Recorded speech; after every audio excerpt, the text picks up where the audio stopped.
WQEE 99.1 FM, The Key, Noonan, Sharpsburg, Franklin, LaGrange. Okay, so Domino's Perfect Combo includes 2 medium one-topping pizzas, 16 Parmesan bread bites, 8 cinnamon twists, and a 2-liter of Coke. Today we're on the street asking real people how much they think it all costs. All of it? All of it. $44, $45? $34.99. The 2 pizzas are probably $10 each. $75. What if I told you that this Domino's Perfect Combo is only $19.99? Shut the front door. $19.99? No. This will feed a family. It's Domino's Perfect Combo, and it's all just $19.99. Hank Arnold here from Cowie to Force. Cowie to Force is Noonan's own addiction recovery support center. We exist to provide recovery support services for individuals and family members who have been impacted by addiction. Our services are no cost, and all of our information is available on our website at www.cowitoforce.org or follow us on Facebook. This is Margie from Connecting Hearts Network. I'd like you to take just a moment and listen to Linda Kirkpatrick explain to you what Family Patterns Matters is all about. Family Patterns Matter works with youth and their families to help overcome barriers that prevent their success. We meet twice a month with mentoring, tutoring, teaching life skills, resilience, gratitude, and kindness. We also bring music and art therapy. Please visit our website at www.familypatternsmatter.org. Hey, hon, what you doing with your phone? Taking pictures? No, I'm asking it questions. Like what? Hey, Bobo, do flowers have best friends? I'm sorry. I'm afraid I don't know that. Hey, follow me. I want to show you something. Look, flowers do have best friends. Whoa. Some answers can only be found in nature. Discover the unsearchable. Visit discovertheforest.org to find a trail near you. Brought to you by the United States Forest Service and the Ad Council. The views and opinions of this show and program are not the views and opinions of this station, its management, or its clientele. Welcome into Health, Happiness, and Harmony Hour with Dr. Lewis Boynton. Your session has been booked. It's now time for you to tune in here and get positive vibes, great information, and much more. Here is your host, Dr. Lewis Boynton.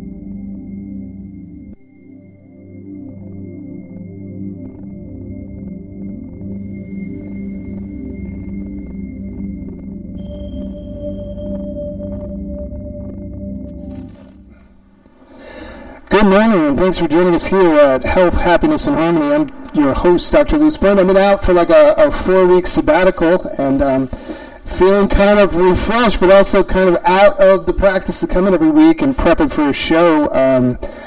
Let me tell you, I will highly suggest traveling to other places just to check out the vibe, you know what I mean? Just to understand what other cultures do and say, and a lot of, I personally grew up in New York and Long Island. I had a lot of very cool friends from many, many different countries. And what it made me realize is that there are different cultural traditions and different kind of practices that happen all over the world. And sometimes it's just good to know about them. It doesn't mean you have to convert or believe in any other belief but what you stand for. But sometimes you go out into the world and you just meet new and interesting people, and that's what I did for a few weeks. I went to places that I never thought I would ever go in my life. You know, as a young man, I didn't really understand how important it is to have new experiences. I like to be settled. My father kind of moved around quite a bit because of his job. You know, he worked for an airline.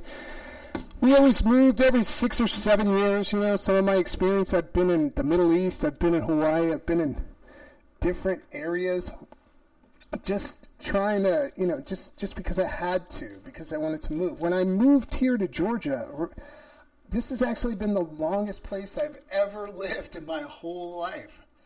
And I've been here for quite a long time, and I can't figure out why I settled and have roots here, but it just feels like this is my home base. This is a place for me. I have many, many friends now who are kind of wanderers, and I think that's bigger with the millennial generation and the Z generation. They just kind of wander around the world. You know, they find remote jobs. They work in different countries. There's even countries now offering the ability to work remote and stay in the country with a work visa.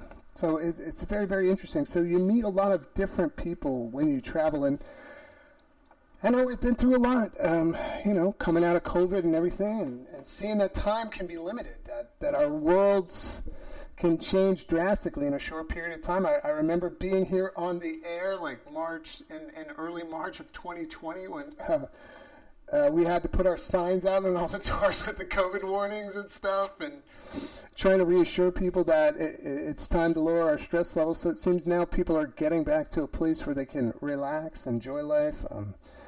And what I want to say is, if you do get a chance to go other places and see other people, even if it's here in the United States, it's always a good opportunity to see this great country of ours or to see other countries. And what I discovered is they have a lot of cool like traditions around food and eating, which is some of my favorite stuff. So that's what I really, really enjoyed about traveling and going around to other places. Plus, I always meet people who want to talk about psychology, you know, and it's amazing that once you say you're in a profession where you actually work with people to help them become healthy, how many people are interested in that idea? If you think about it, how many people do you know who could use a little bit more happiness in their life? How many people would be and feel better if they could have a little more freedom and feel healthier, or even find some kind of balance where they have a sequence of events that are good events happening in a row? And that's harmony. Harmony is a sequence of events that are good. You know, we don't often count the good. We expect the good, which is something that I've been on a whirlwind tour trying to promote, that we should often count the good as more than we count the bad. I know it's very difficult because it goes against our very, very nature. You know, we're prone to see threats, and our society nowadays throws a lot of anxiety-provoking messages. Running out, 10% off, last chance, hurry now. These are all from ads that I just read last week, you know. Don't forget to place your order. Left something in your cart. I think this is going to get worse with AI. If you think about it, we're in a world that makes us feel as though everything's running out and there's limited time. You know, sometimes we need to take a break from that. Sometimes we need to do this thing that we're designed to do.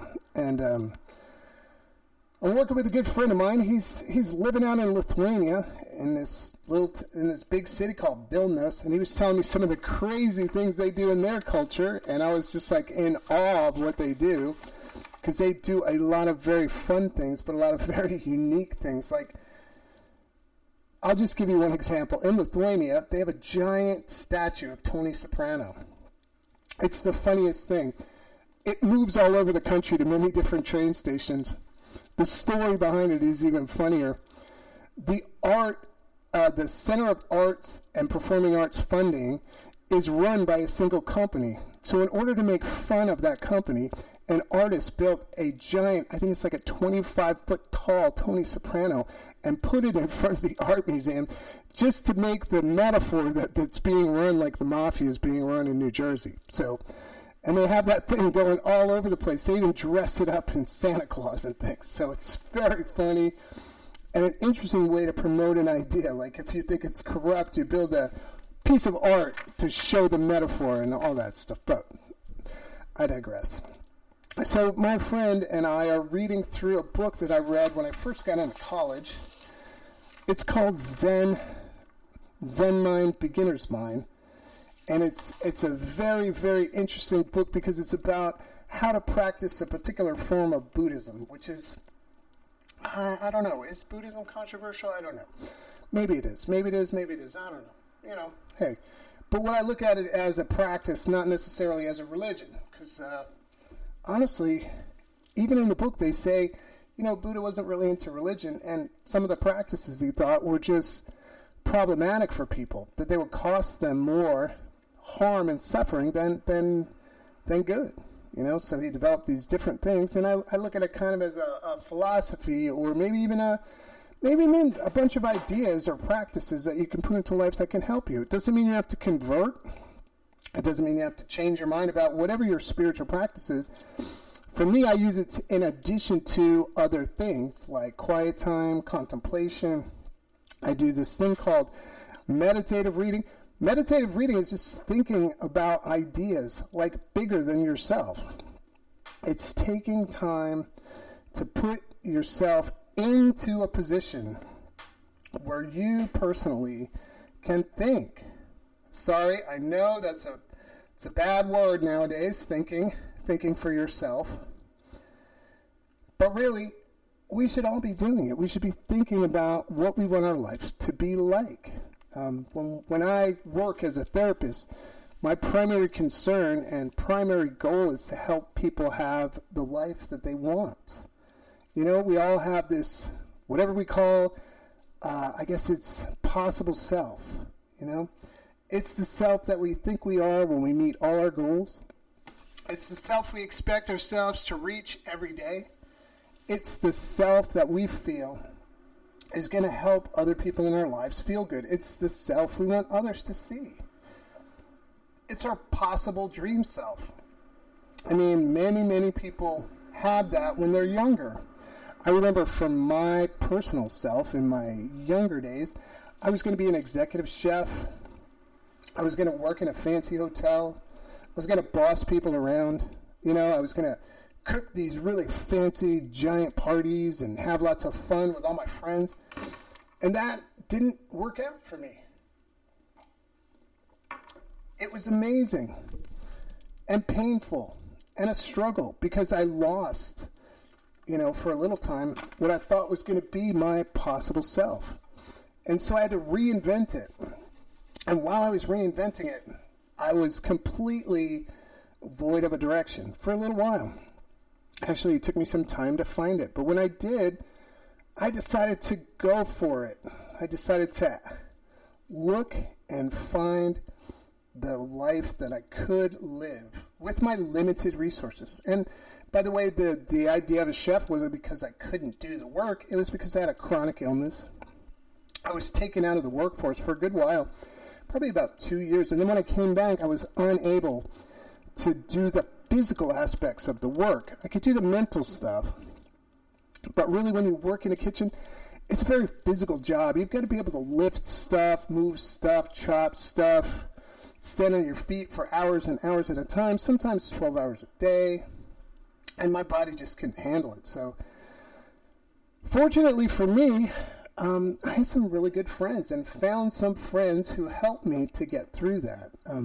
Also developed my own sort of practices in life that helped me to find, my way.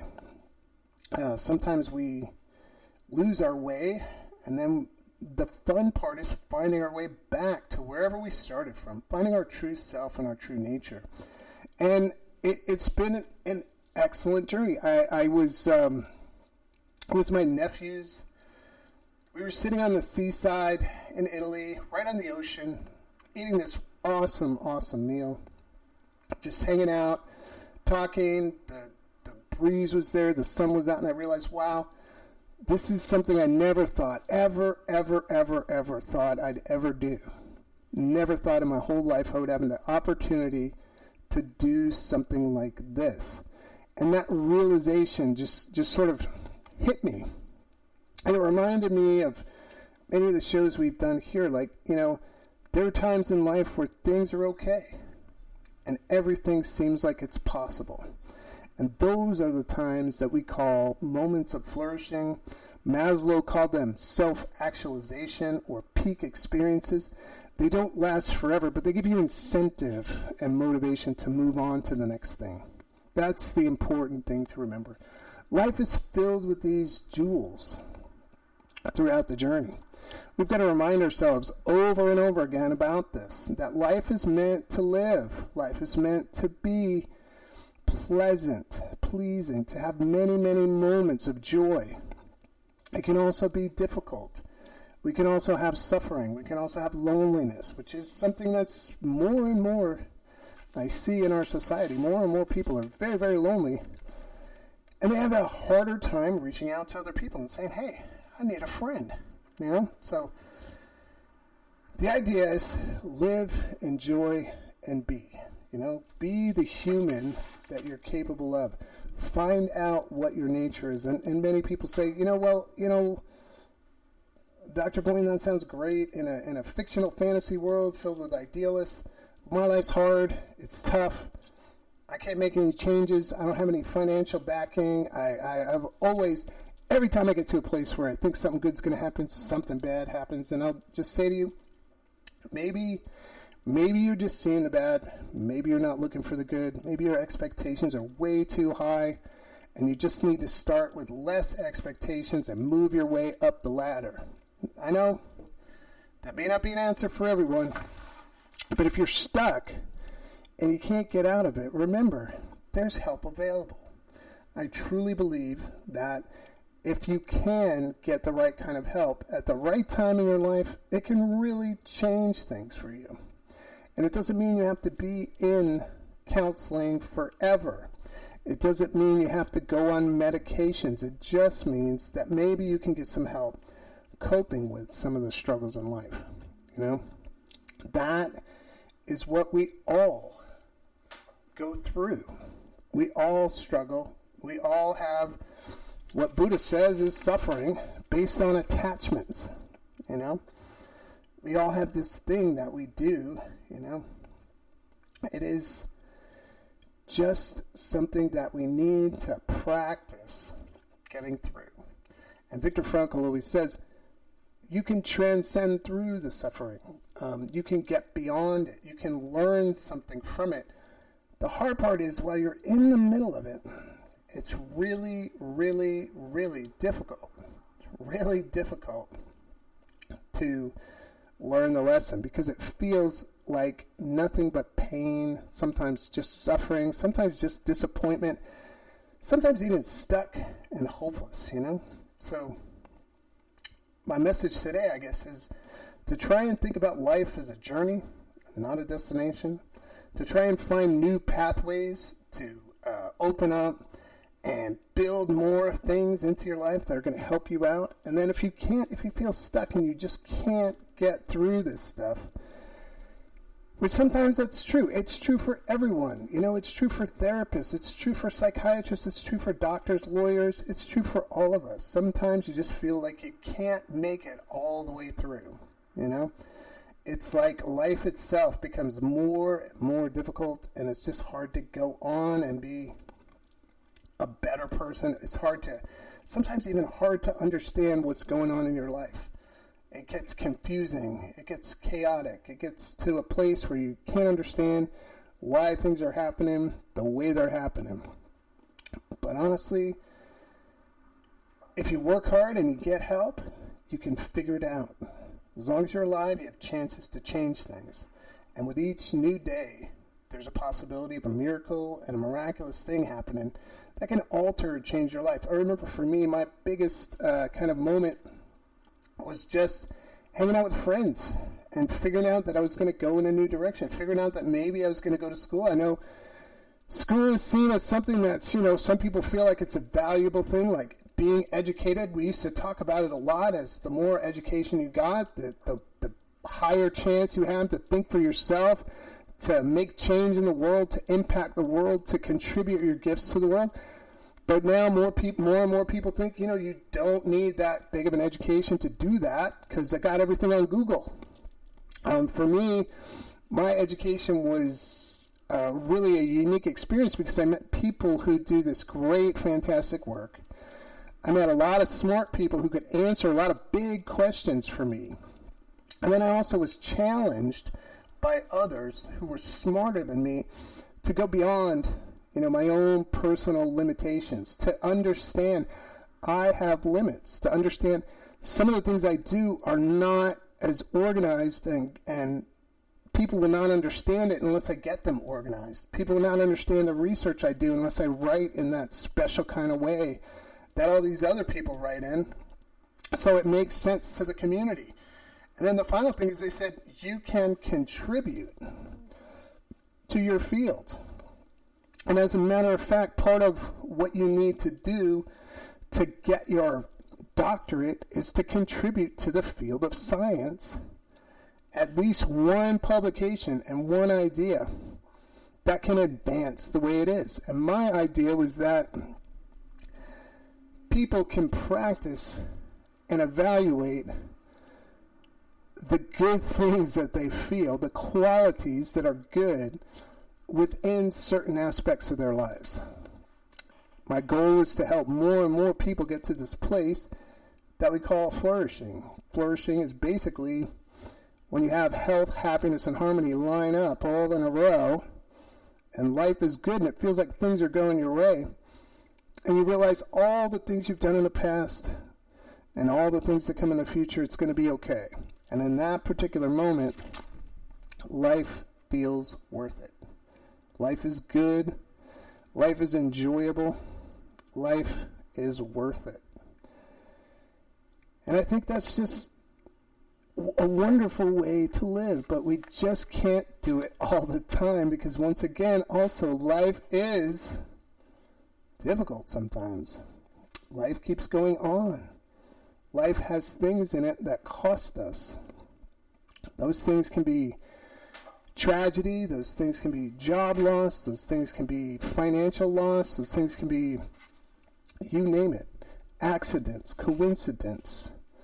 Things can feel as though the world is against you, like bad things are happening, maybe even have bad luck, that kind of stuff. But the truth is, it's life, and most people do go through it. Most people talk about it. If you go look on the internet, you can see where lots of people are struggling through life. You can also go on the internet and find people who are having these fantastic lives. At least it looks like on their Instagram, right? They're looking like their lives are enjoyable. And it could be possible that they are, There are people who have good, wonderful lives. I've met tons of people who don't live for the same motivation as many other people. When you go and you talk to students in school, they have a different kind of motivation. They're trying to make their presence into the world, When you go and talk to older people, they have a different kind of, destination or journey they're on. And a lot of older people can see, where they've come from and where they're going to go to. And then also, when you speak to people who are like in the middle, kind of, middle-aged people, you can see where they're going and what their idea is about life. But most people want to continue living and want to keep pushing through. And most people hope that they can get through life in a way that's good, in a way in which they feel lots of health, lots of harmony, and lots of happiness. And that's the goal, and that's why we started the show so long ago, 8 years ago. I can't believe it. So, my friend AJ and I are reading through this book, and the idea of the book is to get you to a place where you build certain practices, and a lot of the practices are related to a type of Buddhism called a Zen Buddhism, which is kind of a different kind of a way to meditate and a different kind of way to think about stuff. Excuse me. And a different way to see the world, We want to remember that not every view is always the best view, but for some people, certain added things can really, really, really help you get through just the basic things of life. And I for a long time have been promoting the idea of quiet time, meditation, and time to contemplate. That's the reason why I really got into music and started listening to music more and more. taking myself away from sort of screen time a little bit every single day to listen and play a little bit of music, to contemplate and think, and then try and meditate a little bit. Meditation, I think, for me, has been a very, very difficult practice to build into my life because of my own lifestyle, you know. My inconsistent ways, sometimes the way in which I have my life scheduled, it's very, very busy, and it doesn't leave a lot of time for quiet time. So that means I either have to make a choice to get up and start being more disciplined, or I just avoid the practice altogether. Lately, I've been trying to be more disciplined, taking at least 10 to 15 minutes a day just to try and clear my mind. I know that sounds kind of, you know, wasteful maybe for some people. I hear that a lot about people when I talk about meditation. Is like they're like, hey, Dr. Boynton, that sounds great and the benefits are great. How long will it take for that to happen? And isn't that kind of a waste of time when I could be doing other things? And I mean, you can say, yes, it's 15 minutes where you're not doing anything. But also, you can say that it's 15 minutes where you're trying to connect all the things in your life that don't make sense, where you're trying to make sense of things. It could be the 15 minutes that makes or breaks your day. It could be the 15 minutes that quiets you to get you through all the tasks you have to do every single day. That's the hard part here. Taking the time, dedicating it to yourself, and not feeling like it's a waste, you know? The truth is, it's not. It's not a waste. It's a contribution to you and just sort of quieting your mind. More and more patients I see say they cannot turn their mind off. Their mind just goes and goes and goes and goes. When they try to go to sleep, they can't calm it down. And that's where I say, you know, maybe it's because, let's just rule out a few things. Number one, have you had a checkup, a medical checkup? Is everything okay medically? Number two, what's your caffeine and sugar intake like? Number three, you know, are you doing extracurricular activities, you know, like something that speeds you up, something that slows you down, something in the middle? Are those things actually going to affect you as well? Once we rule out that, then it's just a matter of I like to think, or I've developed a habit of thinking all the time because I think that's what I'm supposed to do. My mind's supposed to race and race and race and race and figure stuff out and solve problems and all these things. And the truth is, you don't have to live like that. You know, you can slow things down.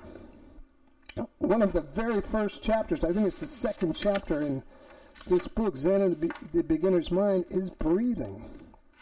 And it talks about how breathing is an acceptance of air into your body and then an expulsion of air outside of your body. It brings things into you, but it leaves things out. And if you can use that as a metaphor, your meditation, I almost said medication, huh? Your medication and meditation, your meditation can be a practice in which you can not only learn, but also let go. So, sorry, my voice is getting a little harsh. I'm getting over an illness. So I was just going to go and play a little bit of music and just listen and see if we can get a little bit of music going here just to think about. This is a really cool song. And we're going to take a short break and listen to a quick song, and I'll be right back.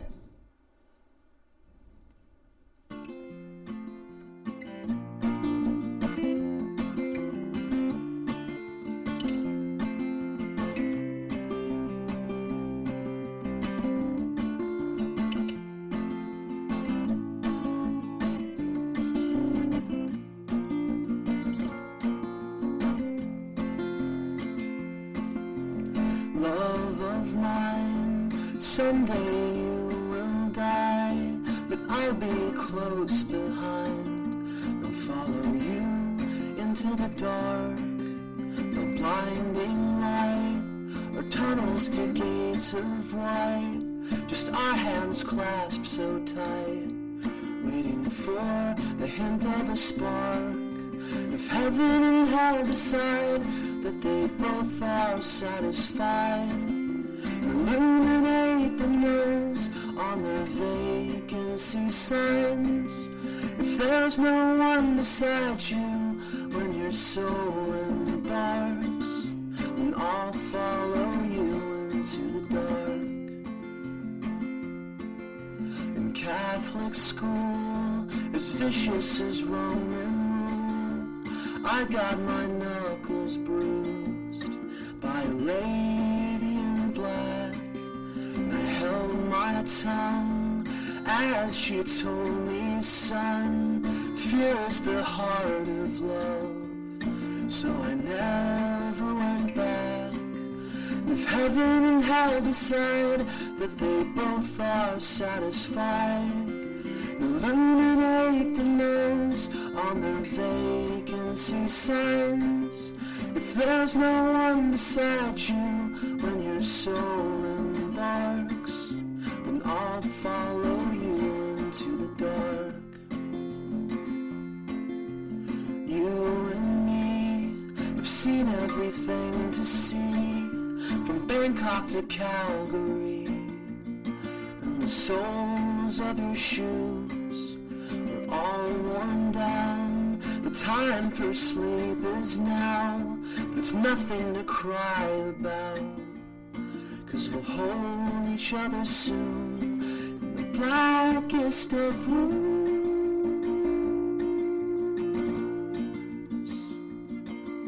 If heaven and hell decide that they both are satisfied, illuminate the nose on their vacancy signs.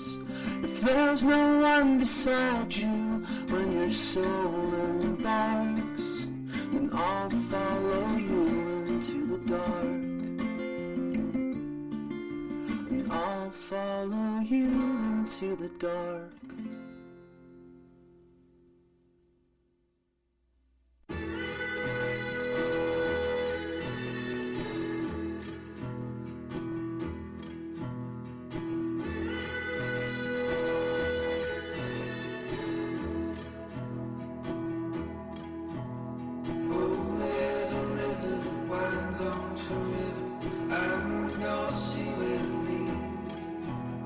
Oh, there's a mountain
back from a short little break just to get my voice right, have a little drink of water. Here we are. As I was listening to the songs, and by the way, if that last song's familiar, that's from the series Longmire. I love that song. It's by Lord Huron, To the Ends of the Earth. And if you're a big Longmire fan, you remember the very last episode when he's riding off to go find the treasure. That was the song they played. I just thought that's a cool song. It has a really cool, like, roaming kind of feel, like you're on a horse riding through the fields, just trying to get to somewhere. It's very, very cool. But so while I was on the break, I was thinking about this concept. You know, the thing that I'm doing with a friend of mine is reading through this, trying to get to this place where it's a actual state of mind called the beginner's mind. Zen mind, beginner's mind is the title of the book, but the idea is to get to a place where you're at a state of openness, at a place in which you can open up your mind. Think about when you start something that you're really, really curious about. Let's say, you know, before YouTube, before we had all that stuff, when you would think about something like, and be really excited and curious about it, you would go out and search out information. You would practice understanding what that information is, and you would be open to learning. I think the point of the whole book is to not ever to get to a place where you know everything, because nobody knows everything. You know, people would like to feel as though they have a phone in their pocket and everything's available. Every bit of information, every bit of truth is available to them. They just have to interpret which one it is. But there's no way you can fit it all in there. And there's no way you can even do the right searches and ask the right questions. Think about it. How do you know something if you don't know how to ask the right question to figure out what that is? So the idea here is that nobody knows everything, but together we can solve problems if we're open to and acting more like somebody who's new at a subject, interested, curious. I think the idea of the beginner's mind is to be curious and open, not to be overly attached, not to be overly committed, but open to the possibility, and this is a tough one in America, to the possibility that you're wrong. Tough one in America. Possibility that you've made a mistake. The possibility that you've failed at something, and that's okay, because you're open to something, the new experience. And all scientists know this. We all sometimes do bad studies. Sometimes we're biased, you know? We have this thing called confirmation bias. We're trying to figure out and we're trying to confirm something that we already know. All of us do it. There's fundamental attribution error where we're trying to figure out something. We don't have all the information, but we're trying to figure out something that we hope is true, and we're trying to use information to prove that what we hope is true instead of being open to the possibility. And I know it's a fine line, and it comes to play in science a lot. Do you want to find the answer to something? Yes. Are you open to your experiment where you spent thousands of dollars not working out? Most people have a little bit of pride, and they're like, I hope not. You know? I mean, getting to this state of being at a beginner's mind means you're open to the possibility. And it's okay that you make something an error. It's okay if something happens, as long as no one gets hurt. And generally, in science, they have several steps so that no humans get hurt. They're not infallible, of course, but most of the times when we do science in my field, it's using and testing non-human subjects, you know? Very rarely will we use humans, and most of those people are college students. The interesting thing about most psychology studies is that's where we get our research groups, is in college, random samples. And more we're trying to we're trying to use human samples. And actually now with large collected data, people are actually looking at behavioral problems using these large amounts of data collected by, guess who? Your internet service providers and social media. So more and more people are looking at data, and what we're finding out is that people need a little more help with getting around in society. We've changed some things. Social media has really impacted our young people, more and more so that they have a self-image based on their social media profiles and stuff. Not all of them, but a lot of them, you know. There's a new phenomenon like higher rates of suicide among young girls. Higher rates of suicide among teenagers, all beginning around 2011. I don't know if anybody remembers that, 2010, 2011. I think that was when smartphones started becoming readily available and cheap enough. And they would give away free phones on parents' plans so kids would get them. And then, of course, the advent of Facebook and Instagram and Snapchat and all those things that came out over time. Those all shape the way some of our young people are looking at themselves and thinking about the world. So the idea here is just to get back to the simplicity of life. Like, we all need time away from, lots of chaos and, all the things that happen in life. We also need to be open and available to some of the stresses in life and to have more of a granular response versus a high-level emotional response. And it just feels like the way things are set up now, with an overstimulation in our world and a little bit of a less human contact in the world because of, past events, and I guess we're still getting over COVID, but and more lonely people out there. I think we need to work on coming together again. Figuring out that we can have communities and we can live together and work together. And we can find successful ways, to enjoy our life with the people around us. Not feeling like the world is a dangerous place all the time. Although if you spend tons of time on the internet and news, it will feel like the world is a very scary, dangerous place, and some of that's because of maybe what you're looking at, and then other parts is because people want to attract your attention. They want to get you on the website. If you think about how that whole internet economy works, it's about keeping people on the site, it's about gathering information, and then it's about selling information to others, or, advertising, because you have the right amount of people. It's a whole different way to make money. It's very attractive to a lot of people. And some people will actually do things because they feel like it's okay to do anything to survive and make money in the world, So sometimes some of the information isn't always 100% accurate, and then sometimes some of the information is very much like hey, guess what? We've got something big coming up in the next 2 minutes. Stay tuned. And then 2 minutes later, hey, we got something big coming up in the next 2 minutes. Stay tuned. And it's kind of like a cliffhanger every 5 minutes. So you're listening and paying attention, and then you get really interested, and the emotional content works you up and gets you on there, and then you become committed to it.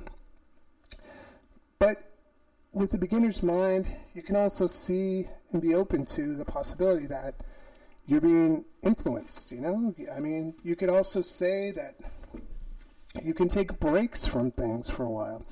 You can relax and do healthy things. You can turn off all of your electronic things and go for a walk. It's amazing. And outside is very, very nice. Human beings connect with nature. One of the top things to reduce your anxiety, that's written in tons of different articles and magazines, is just to go outside in nature, get some sun. Find some things that really will help you to just relax, to breathe, to open up your mind, to think new things, And the reason why I like this book so much is because it's different. It offers ideas like having proper posture, which we don't talk about as well, breathing correctly, and then allowing your mind to relax and be okay, even if you're thinking a lot, even if you're feeling overwhelmed, even if you're feeling good or bad, just to accept where you are and what the experience is. And from there, you can see where the kind of source of that experience is. You can find ways to build new experiences by being able to accept who you are, by being able to understand how your patterns, your thinking, some of your practices are causing you harm, and then being able to overcome those things, you know? It's more and more harder in our lives to sort of disconnect and turn things off. But this is what this sort of beginner's mind state is. It's really just a way to learn how to see your patterns, but then also gives you enough time and different sort of little directions to allow you to open and kind of clear your mind, you know? They say that, they talk a little bit about what enlightenment is, but really what they're saying is it's a state of curiosity about the world. It's a state of being clear in your mind, not being cluttered with all of your self-doubt, your self-harm thoughts that come in, your excessive conscious things because you don't know how to feel or what to do or where to go. All of the social monitoring things, like what did I say? Was it good? Was it bad? Was it indifferent? All of those things come into play, you know, in your mind, in seconds. In the line at the grocery, at the coffee shop, going to meet a friend, driving down the street. All those things are going on. With the idea of the beginner's mind, we can learn to have a little more control over those things. We can remind ourselves that we don't need to be self-critical sometimes. We can remind ourselves that it's okay if we make a mistake. It's okay to do things different. It's okay to learn from something. You know? It's okay to let go of things, old things that we've been holding on to, things like anger and hatred, because we feel like it keeps us safe. We can learn our ways in which we defend ourselves internally to maintain our own personal sense of our own identity. All those things can be examined through meditation and getting to places like the beginner's mind state. And it doesn't happen immediately. It's not like an instant fix. It's a long-term solution to living a life in which you're free a little more. And then we may talk about this next week.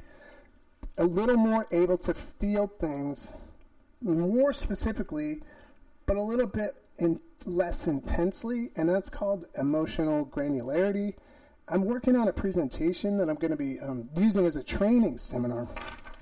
But the work is fascinating because basically it's saying we can create these ways to feel and see our emotions so it doesn't influence us as much, but also it gives us a way to really feel, process, and go through things without investing all of our energy, you know? Because sometimes emotions can be very, very draining, especially the negative ones. So it becomes important that we learn how to see, feel, understand who we are, understand like if something is hurting us emotionally or if something is helping us emotionally, understanding how to feel and process things in a way that do not harm us but add to our lives, because not all negative emotions are unhealthy and not all positive emotions are healthy, you know? We try to balance in between them, but you can be, you know, too negative or too positive. You know, you could miss a bunch of stuff if you think everything's going to work out. I just won't pay my bills this month. You may miss some things, but the key is balance, intention, and specifically it's a way in which we look at our lives. It's a way we make more decisions based on happiness, health, and finding peace and harmony in life. And I think I'm going to end right there because I got to rush off to work, go see some clients all day because it's Zen's Day and everybody's coming in to see me. And so I think I'm going to check out right there and just hope that you find this wonderful book called Zen Mind, Beginner's Mind. Maybe take a look at it and start working on some of the practices. And I think next week we'll be talking about some different things. And I'm Dr. Louis Boynton, and thanks for joining me here on Health, Happiness, and Harmony. And we will talk to you soon.